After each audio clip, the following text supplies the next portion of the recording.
أعوذ بالله من الشيطان الرجيم. بسم الله الرحمن الرحيم. الرحمن علم القرآن خلق الإنسان علمه البيان. الشمس والقمر بحسبان والنجم والشجر يسجدان. والسماء رفعها ووضع الميزان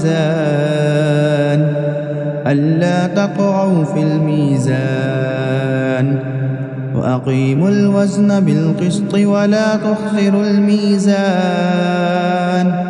والأرض وضعها للأنام فيها فاكهة والنخل ذات الأكمام والحب ذو العصف والريحان.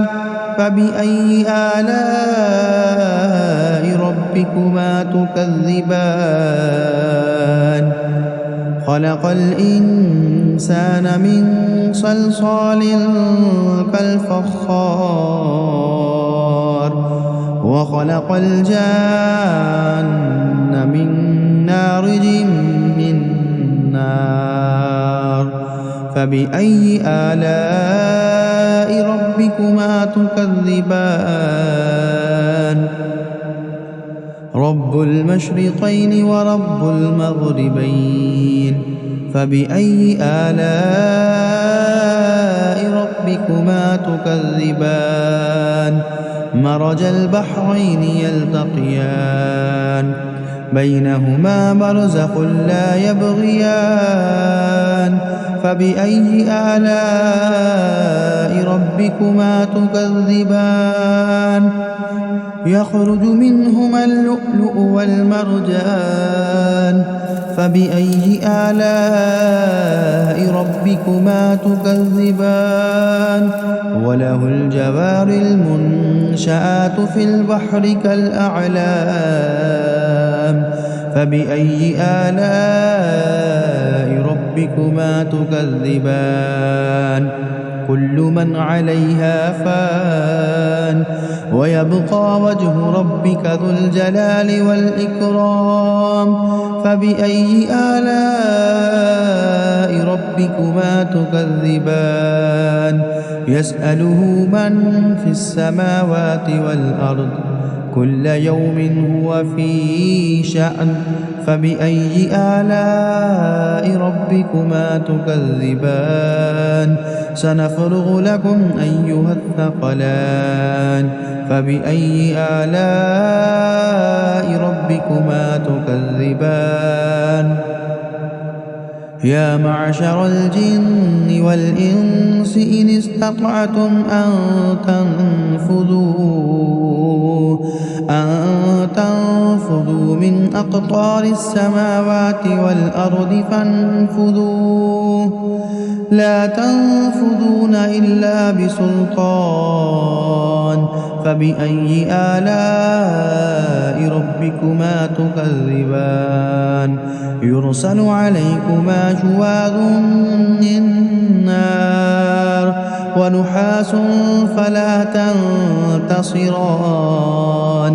فبأي آلاء ربكما تكذبان؟ فإذا انشقت السماء فكانت وردة كالدهان. فبأي آلاء ربكما تكذبان؟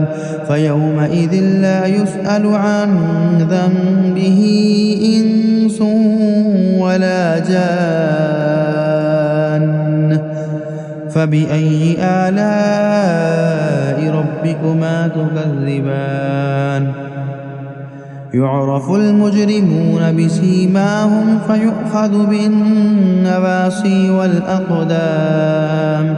فبأي آلاء ربكما تكذبان؟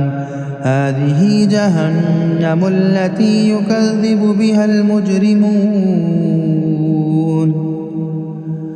يطوفون بينها وبين حميم آن فبأي آلاء ربكما تكذبان ولمن خاف مقام ربه جنتان فبأي آلاء ربكما تكذبان ذواتا أفنان فبأي آلاء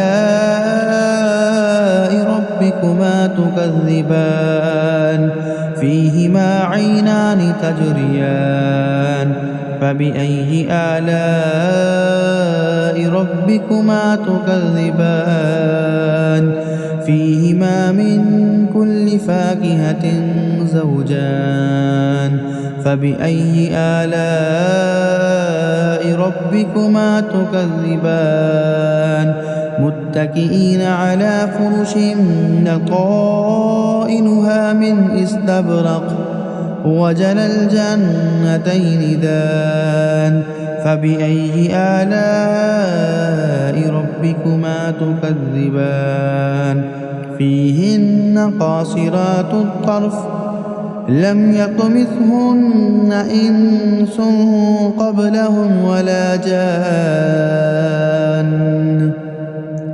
فبأي آلاء ربكما تكذبان كأنهن الياقوت والمرجان فبأي آلاء ربكما تكذبان هل جزاء الإحسان إلا الإحسان فبأي آلاء ربكما تكذبان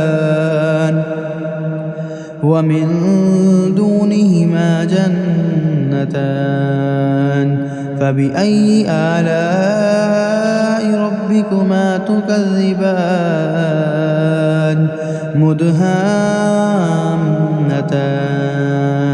فبأي آلاء ربكما تكذبان فيهما عينان نضاختان فبأي آلاء ربكما تكذبان فيهما فاكهة ونخل ورمان فبأي آلاء ربكما تكذبان فيهن خيرات حسان فبأي آلاء ربكما تكذبان حور مقصورات في الخيام فبأي آلاء ربكما تكذبان